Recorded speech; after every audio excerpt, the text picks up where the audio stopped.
Aujourd'hui, c'est l'histoire de l'une des femmes les plus influentes du Sénégal, voire même plus de toute l'Afrique. Une femme qui, malgré son jeune âge, a fait trembler l'administration coloniale française. Aujourd'hui, c'est l'histoire d'Aline Sitoé Diatta. Aline Sitoé Diatta est née dans l'année 1920 dans le village de Cabrousse, qui se trouve dans la région de la Casamance, au sud du Sénégal, qui était à l'époque colonie française au sein de l'AOF. Elle va être élevée par son oncle paternel après la mort de son père. Et très jeune, elle quitta son village pour aller travailler à quelques kilomètres à Ziguinchor comme docker. À cause des conditions de vie éprouvantes, notamment avec une période de sécheresse, Aline va quitter la région de la Casamance et va partir à Dakar pour de meilleures conditions de vie. Là-bas, elle va devenir employée de maison pour un colon du nom de Martinet qui était régisseur des produits de base en Afrique de l'Ouest. À cette période, elle devait avoir entre 18 et 19 ans. Et à Dakar, elle aurait rencontré un homme aussi originaire de Cabrousse qui s'appelle Thomas Diatta, qui est lui docker au port de Dakar et aurait avec lui une fille prénommée Seynabou. Mais certaines sources indiquent que les deux n'étaient pas encore mariés, ni de ce que va devenir plus tard Thomas Diatta. On est en 1941, Aline Sitoé Diatta, qui vivait toujours à Dakar, aurait entendu des voix lui enjoignant de libérer son peuple de l'administration coloniale. Un chercheur du nom de Paul Diédhiou dit qu'elle aurait reçu la révélation d'un culte de la pluie du nom de Kassara. On dit qu'elle aurait ignoré d'abord cette voix, qu'elle attribua au dieu des Djola du nom de Imitai. 4 jours plus tard, elle fut paralysée, elle ne pouvait plus se déplacer. D'autres sources affirment qu'elle souffrait d'une maladie depuis son enfance, qu'il s'agirait de la polio, qui est une maladie qui touche les nerfs et provoque une paralysie permanente. Elle sera ramenée dans son village en Casamance et là-bas sa paralysie cessa dès son arrivée, mais elle en gardera des séquelles puisque désormais elle marchera en boitant. Là-bas, elle appela aux villageois à refuser catégoriquement toute activité imposée par les colons, comme le paiement d'impôts en espèces ou en nature, la culture de l'arachide au détriment du riz ou encore l'enrôlement pour la guerre, et va engager son peuple sur la voie de la résistance. Elle va rétablir l'ancienne semaine Djola qui consiste à travailler 5 jours et à se reposer le 6e jour. Elle va ordonner des sacrifices et de nouvelles formes de prière. Aline Sitoé Diatta était également considérée comme une prêtresse, une faiseuse de miracles qui pouvait faire tomber la pluie ou guérir des malades en les touchant seulement. Il y avait la fois où une sécheresse s'était abattue sur le village de Cabrousse. Les villageois demandent à Aline Sitoé Diatta d'agir. Certains disent que c'est après une concentration suivie de ces incantations que la pluie vint et que la sécheresse fut balayée. Mais pour d'autres, c'est après le sacrifice de bœufs noirs que les pluies bienfaisantes arrosèrent les rizières desséchées. Le nom d'Aline Sitoé Diatta va donc se répandre dans toute la région de Casamance. De nombreuses délégations villageoises se rendirent à Cabrousse pour la rencontrer. L'audience de la prophétesse, comme on l'appelait, ne cessa de croître car en plus des différents miracles qu'on lui attribuait, son message de respect pour les traditions touchait tous les groupes ethniques, quelle que soit leur obédience religieuse. Et comme l'ancien roi de Casamance était mort et que son successeur ne pouvait être qu'une personne douée de pouvoir surnaturel, les gens priaient Aline Sitoé Diatta d'assumer la charge. Elle fut sacrée reine et beaucoup de monde venait en pèlerinage ou pour faire les sacrifices qu'elle réclamait en vue du pardon divin,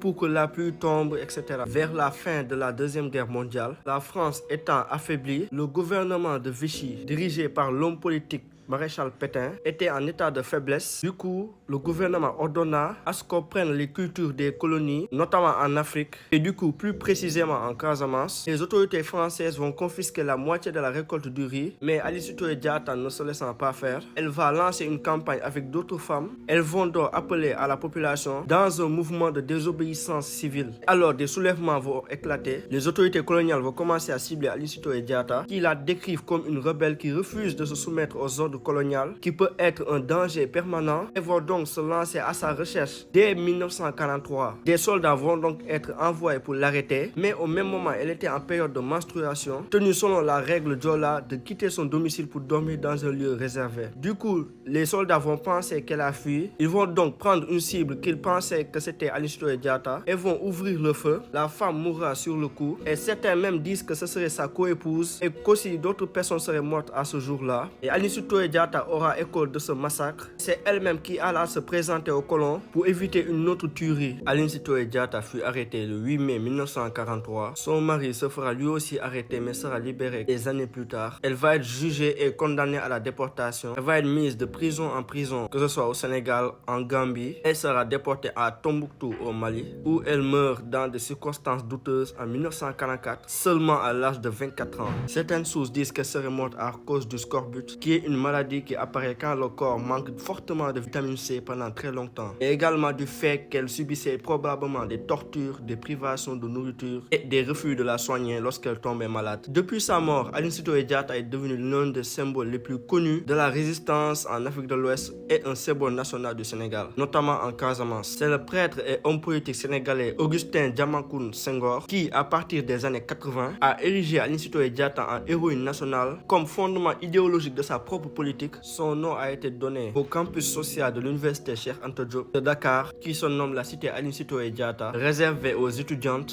à un stade qui se trouve à Ziguinchor, le stade Aline Sitoé Diatta, un stade où évolue notamment le club de football sénégalais Casa Sport. Le nom d'Aline Sitoé Diatta sera aussi donné à des écoles et organisations. Il y a également le ferry Aline Sitoé Diatta, le bateau qui assure depuis 2008 la liaison Dakar-Ziguinchor, alors qu'avant il existait le Willis. Avant le Willis, il y avait le Joola, dont le naufrage en 2002 avait marqué les mémoires au Sénégal.